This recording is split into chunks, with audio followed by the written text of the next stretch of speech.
Thanks to Casetify for sponsoring this video. The next few months are going to be very busy for Apple. That's because, according to all the rumors, 2023 is going to be Apple's biggest year ever. We're expecting some major changes to come to the iPhone, iPad, Mac, Apple Watch, AirPods, and finally, some earth-shattering, history-changing announcements that will reveal some of Apple's biggest, most top-secret products. So as we always do here on the Apple Circle, let's break down the latest Apple leaks, news, and rumors that you need to know about, and also break down the top 8 or so biggest products launching from Apple in 2023. It is going to be an insane year. Some of the stuff is already leaked and things are looking crazy, and also one of Apple's biggest events of all time is happening in just a couple of weeks. Let me tell you everything you need to know, and trust me, now is the time to get very, very excited.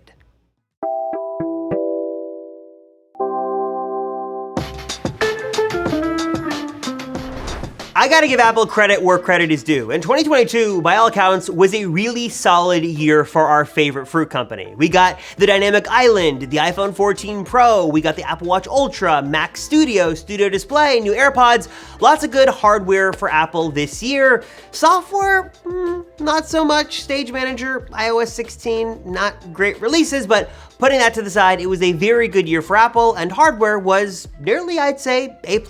And the year isn't over just yet. We're still expecting at least a couple of more announcements to come through before the end of 2022, maybe some updated M2 equipped MacBook Pros, maybe a Apple Silicon Mac Pro. Not exactly sure what we should see, but a couple more announcements are in store for the end of this year. But what about next year? What are the major changes coming to the iPhone? Should you wait for a new Apple Watch?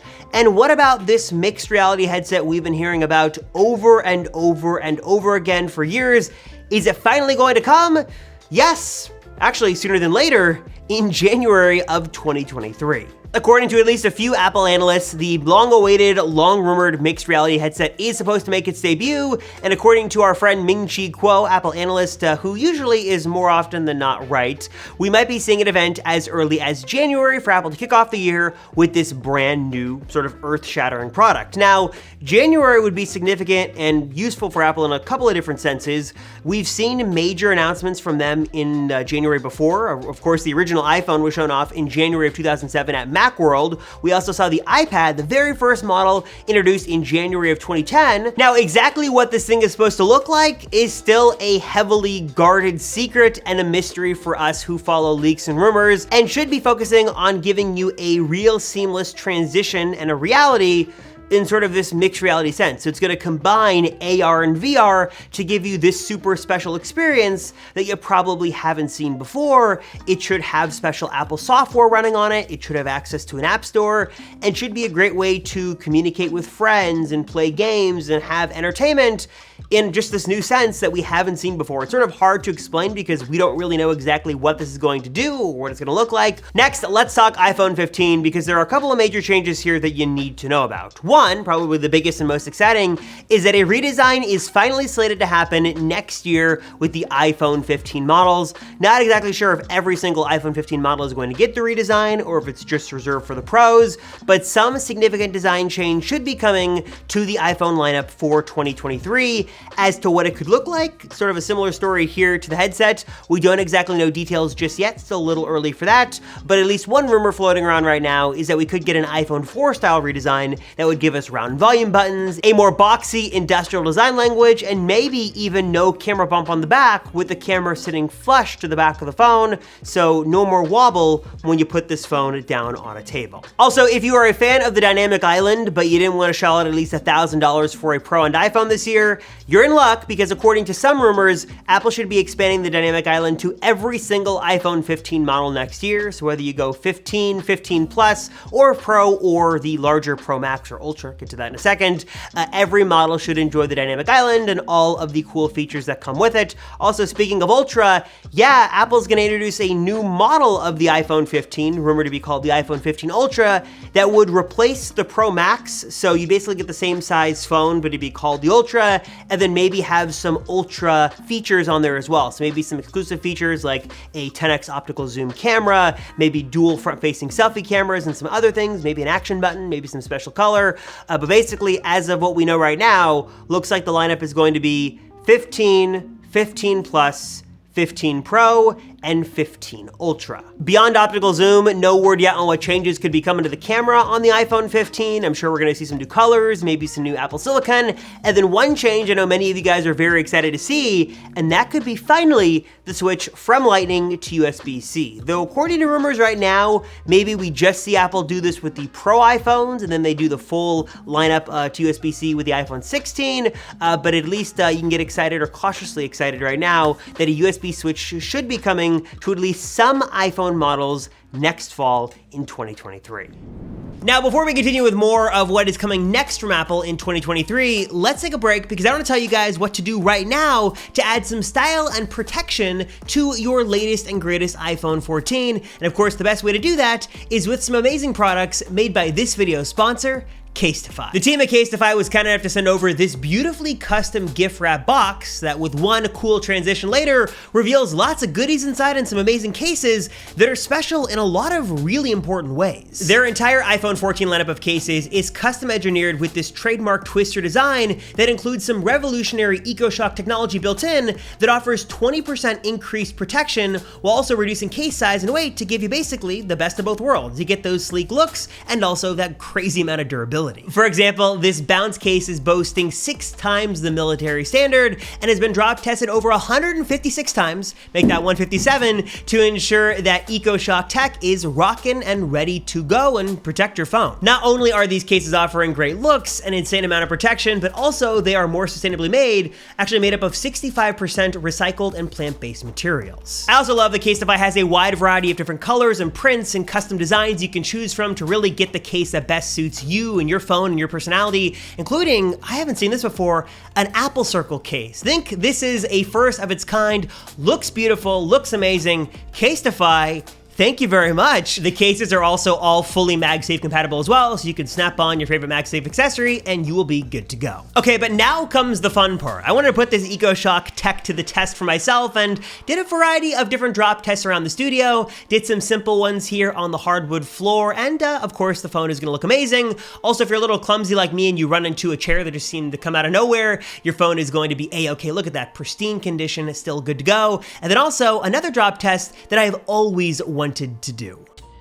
Honestly, I've always wanted to do this.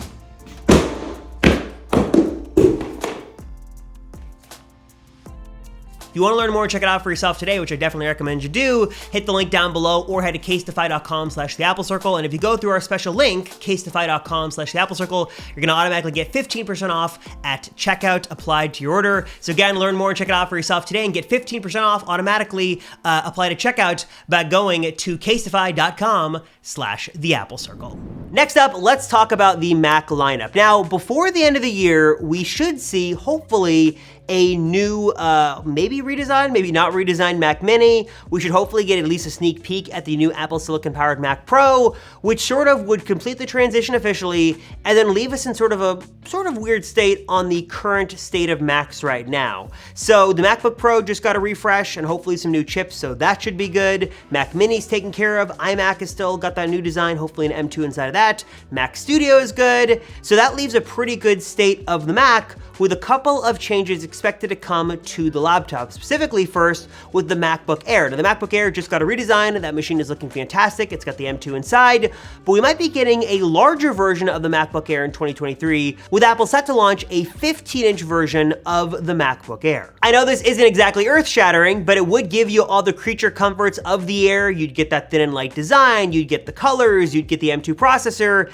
in a bigger form factor with a larger screen that would allow you to have more room to do things, and is great for those who want a larger laptop with a larger display, but don't need to shell out the money or need the power of the larger, heavier, more expensive MacBook Pro. A 15-inch MacBook Air might be a really great option for many of you out there, and it could be coming as soon as next year. Another somewhat interesting rumor, controversial too, is that Apple could bring back the 12-inch MacBook in some new form.